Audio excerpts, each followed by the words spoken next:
And Windhorse, has Bridges proven that he's worthy of all those picks this postseason? Well, Shay, I'm laughing because I was standing in the Knicks tunnel after the game the other night, and the Knicks, there was a bunch of Knicks fans who had tickets to were right alongside the Knicks tunnel. And as Bridges was coming off, an absolute masterful performance, they were shouting, bleep them picks.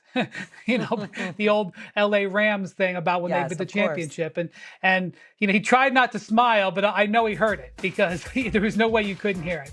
And I think that's been something we've heard a lot in New York in this postseason.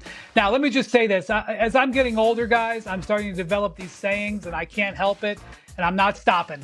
And one of my things I've learned in the NBA is when you win a championship, it means never saying you're sorry. Whatever it took to get you to that championship, it doesn't matter. It's so hard to win that you never apologize for what it took. And the Knicks may be on the verge of it. And so I can't answer this question, Shay. First off, I think we should know that so far the picks that have transferred to the Nets have been the pick numbers 19 and 26.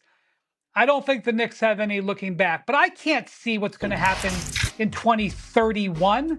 In 2031, that might be the greatest player since Jordan that gets drafted with the pick that the Knicks traded. Nobody knows, but this I do know. If the Knicks get to the finals and win, it won't matter. Because if Mikal Bridges is a piece that you needed to get you to this level, then whatever you had to do makes it worth it. That's a rule of the NBA that I believe, and that's a rule that I think should be applied in this case. Stephen A. Contrary to popular belief, I am a humble soul. And I don't like to toot my own horn, but I'm going to take the opportunity to do just that today. Because a lot of people will look at me and get on me because of how I was going off about Mikal Bridges, including Josh Hart. And I know it's popular to sit up there and say, what do you think now, Stephen A? What do you think now? And what they don't realize is that I'm looking at them and I'm saying, you're welcome.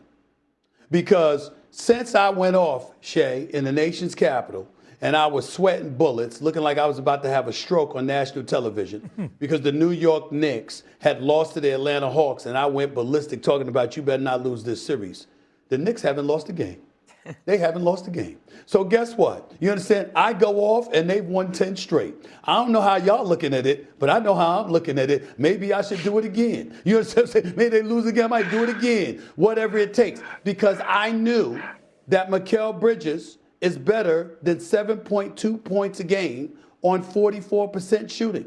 And over the last 8 games of this postseason, he's at 19 on 69% shooting and 48 from three-point range. I'm good with that because you're efficient and you're effective. Shooting 68% over the last 10 games, okay? Shooting 71% over the last 3 games against Cleveland. I'm looking at this stuff. I'm like, yeah, give me that, okay? If we give up 4 unprotected first-round picks for you, plus an additional pick, plus a pick to be swapped, I expect you to go out there and play. You don't have to average 30 a night, but you got to at least be what we're seeing him be in these last 10 games, and I'm very proud of what I'm seeing. So Josh Hart was absolutely right coming to the defense of his teammate, as he should. Look at how together they are. Look at how they're playing. It is fabulous to watch. And in the same breath, you haven't won the chip yet. And here's where it comes down to. Why do those picks matter? Wendy, it's not about 19 or 26 or anything like that. It's about the fact that you and various others reported over this summer that the Knicks had a chance to get Giannis. And if you have those assets, you could have had Giannis. You know what erases that? You're absolutely right, Wendy. I don't give a damn about Giannis if the Knicks win the chip. Knicks win the chip, I could care less. Finally, since 1973, a championship is back at the Garden. I'm good, but that's what it takes. They've been to the finals in 99, then 94. They've been to the title in 99, okay? They came up short. They haven't won a title since 1973. I want the chip. Orange and blue skies. It wasn't 99. This is the best opportunity the New York Knicks have had since 1994. It's been 32 years. This is the best. This is not about Dougie. This is not about, oh my goodness, we got to the finals. And then I'm looking at you and the epitaph is already written because there's no way in hell you're going to beat San Antonio or OKC. No, the Knicks got us looking at them going like this. All right, they would be the underdog, but they could pull us off. They might pull us off. This is what I'm talking about. This is the moment we've been waiting for. You close the deal tonight. You go into that finals. You understand what I'm saying? You make sure you scratch, you claw, you fight, and you got a chance to bring the chip back to Madison Square Garden. We good. We good. But that didn't look like it was going to happen at the end of the regular season. It damn sure didn't look like it was going to happen after 3 games against the Atlanta Hawks. I said what I said. I meant every damn syllable that I uttered out of my mouth.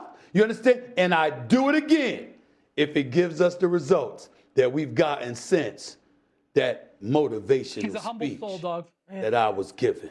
So humble. The both of them are 100% right. If they win a championship, nobody cares about the picks. But normally speaking, you don't give up 5 picks for what is essentially the 4th best player on the team.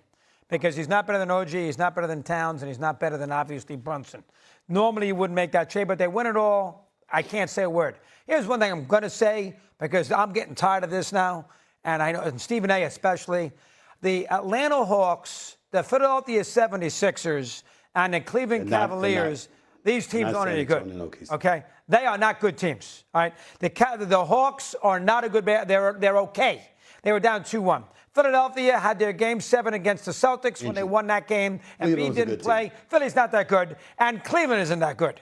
I mean, let's take it easy with this 10-game winning streak against the garbage in the Eastern Conference. All right, let's They did not beat the Chicago Bulls with Jordan and Pippen. Let's take it easy. Please, can we take it easy? And, if they go out there to Oklahoma City and get killed, then what are we going to say about the Eastern Conference? Hey, you're hot stuff. You had Detroit in the final a couple of months ago for crying out loud. I can't listen to you. And what you had the Pistons. You love the Pistons. I didn't have the Pistons. I didn't have them. But let's take it easy on this Eastern Conference. You guys are going crazy. Brian, your thoughts on the East? It's lousy. Call it like we see it. No? Whatever. I've seen better. I've seen worse. I've seen better. I will say this one thing, dog. They may have caught the 76ers satisfied, and they may have caught the Cavs satisfied, but the Knicks have been unsatisfied, and they should get credit for that. Very good. Way to tie a bow. And they've been stellar. They made Cleveland look bad. And they're making shots, and Karl Anthony Towns is being a facilitator, and Brunson is doing what he's been doing the last 3 years. I don't know what you're talking about. Orange and blue skies, baby. Okay, great. Orange and blue skies. Great. Close out game tonight. But let's recap those picks.